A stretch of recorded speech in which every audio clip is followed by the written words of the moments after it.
Hello friends, বাংলার বাড়ি প্রকল্প নিয়ে চরম অনিশ্চয়তা, মাথায় হাত পড়ল উপভোক্তাদের। কেননা বাংলার বাড়ি প্রকল্পের প্রথম কিস্তি 60,000 টাকা রাজ্য সরকারের তরফ থেকে রাজ্যের উপভোক্তাদেরকে দেওয়া হলেও দ্বিতীয় কিস্তির টাকা এখনও পর্যন্ত রাজ্যের উপভোক্তাদেরকে দেওয়া হয়নি, অর্থাৎ তারা কিন্তু পায়নি। এই দ্বিতীয় কিস্তির টাকা আদৌ দেওয়া হবে কিনা এবং পাবে কিনা রাজ্যের উপভোক্তারা, তা নিয়ে কিন্তু চরম অনিশ্চয়তা তৈরি হয়েছে। ইতিমধ্যেই নতুন সরকার ক্ষমতায় আসার পর বাংলার বাড়ি অর্থাৎ প্রধানমন্ত্রী আবাস যোজনার টাকা, দ্বিতীয় কিস্তির টাকা রাজ্যের উপভোক্তাদেরকে দেওয়া হবে কি, এবং আবাস যোজনা নতুন করে সরকার গঠন হওয়ার পরে কি সিদ্ধান্ত নেওয়া হয়েছে বিজেপি সরকার ক্ষমতায় আসার পর বাংলার বাড়ি প্রকল্প নিয়ে আজকের এই ভিডিওতে জানাবো।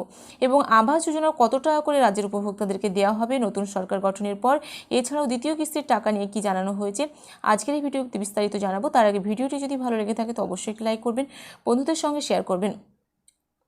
ভোট মিটেছে, ফলেও প্রকাশ হয়ে গিয়েছে। রাজ্যে নতুন সরকার গঠনের তোড়জোড় যখন তুঙ্গে, তখন বীরভূমের বাংলার বাড়ি প্রকল্পের 53,000 উপভোক্তার মনে গভীর সংশয় দানা বেঁধেছে। এই 53,000 উপভোক্তা বাড়ি তৈরির জন্য প্রথম কিস্তির টাকা পেয়েছেন। আগামী সেপ্টেম্বরে দ্বিতীয় কিস্তির টাকা দেওয়ার কথা ছিল, কিন্তু এরই মধ্যে সরকার বদলে গিয়েছে। তাই আগের সরকারের চালু হওয়া প্রকল্পের বকেয়া টাকা মিলবে কিনা তা নিয়ে ঘুম মুড়েছে উপভোক্তাদের। মুরাইয়ের আমডোলের নাবিয়াতুন বেওয়া থেকে শালবাদরার প্রেমানন্দ হাসদাদের একটাই প্রশ্ন বর্ষা দোরগোড়ায়, তার আগে বাকি টাকাটা পাবো তো?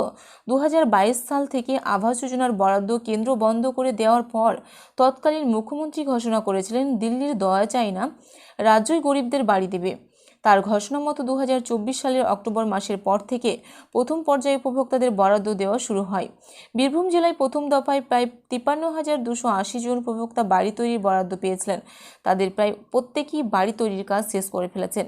বিপত্তি বেঁধেছে দ্বিতীয় পর্যায়ে টাকাটা ঢুকবে কিনা। এবারের বিধানসভা নির্বাচনের প্রাক্কালে গত জানুয়ারি মাসে সিঙ্গুরের সভা থেকে নতুন করে এই সুবিধা প্রদানের কথা ঘোষণা করা হয়।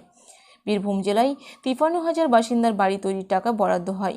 3 মার্চের মধ্যে তাদের অ্যাকাউন্টে প্রথম কিস্তি 60,000 টাকা ঢুকেও যায়। নিয়ম অনুযায়ী সকলের দ্বিতীয় কিস্তির টাকা দেওয়ার কথা ছিল সেপ্টেম্বর মাসে, কিন্তু তার আগেই রাজ্যে পালাবদল হয়েছে। এর ফলে দ্বিতীয় কিস্তির টাকা পাওয়া নিয়ে উপভোক্তাদের মধ্যে সংশয় তৈরি হয়েছে।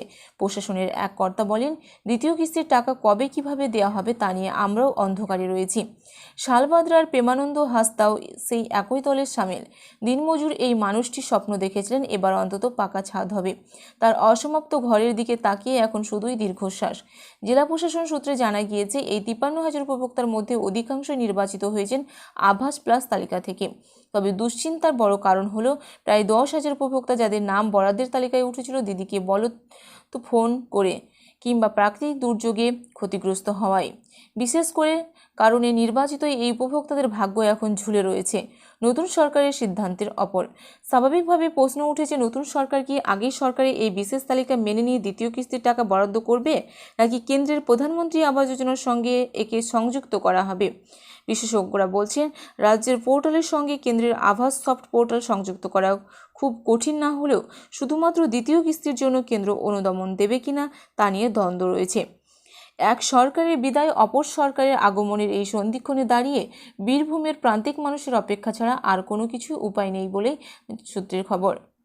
রাজ্য সরকারের বাংলার বাড়ির তরফ থেকে যে দ্বিতীয় কিস্তি, প্রথম কিস্তি 60,000 টাকা করে 1,20,000 টাকা করে রাজ্যের উপভোক্তাদেরকে দেওয়া হতো, সেখানে নতুন সরকার গঠন হওয়ার পরে রাজ্যের উপভোক্তাদের জন্য বা প্রধানমন্ত্রী আবাস যোজনার জন্য 3 লাখ টাকা করে দেবেন, এমনটাই কিন্তু ঘোষণা করেছেন শুভেন্দু অধিকারী। এছাড়াও যে দ্বিতীয় কিস্তির টাকাটা দেওয়া হবে কিনা রাজ্য সরকার থাকাকালীন, সেই নিয়ে কিন্তু এখনও দ্বন্দ্ব রয়েছে। এটা এখনও পর্যন্ত কোনো নিশ্চিত করা হয়নি যে বাংলার বাড়ি প্রকল্পের দ্বিতীয় কিস্তির টাকা এখন রাজ্যের উপভোক্তারা পাবে।